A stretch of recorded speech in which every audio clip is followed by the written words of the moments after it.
అరే శివాజీ, ఏం రా నీ బుర్రలో ఏం పెంట పెట్టుకున్నట్టున్నావు నువ్వు? నీ అమ్మని కానీ అక్కని కానీ అంటావురా సేమ్ మాట? Good that you withdraw, appreciate that. But viewers, నేను మాట్లాడదేమంటే భారతదేశంలో మిలియన్స్ ఆఫ్ శివాజీలు ఉన్నాడు, ఈయనొక్కడే కాదు. వీళ్ళు నోరు తెరిచాడు, వాళ్ళు నోరు తెరవలా.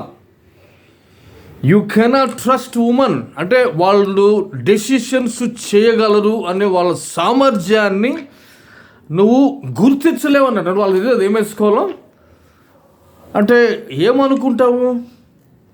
This is the problem across the countries that are dominated by religion, who undermine the human ability to make decision.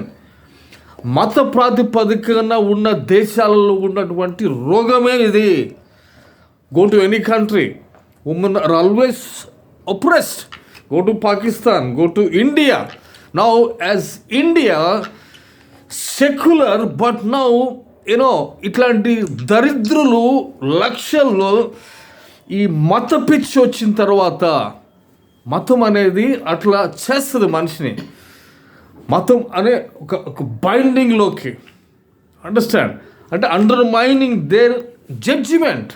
They don't know what to like what are you want to control what they should eat, what they should, వాళ్ళు ఏం తినాలి, ఏం తినకూడదు, ఏం బట్టలు వేసుకోవాలి, ఏం బట్టలు వేసుకోకూడదు. మతం ప్రాతిపదికన ఉన్న దేశాల్లో ఈ రోగం ఉంటుంది. దట్ ఈస్ వై భారతదేశ సెక్యులర్ ఫ్యాబ్రిక్ని ఖచ్చితంగా కాపాడాలి. Thank you so much.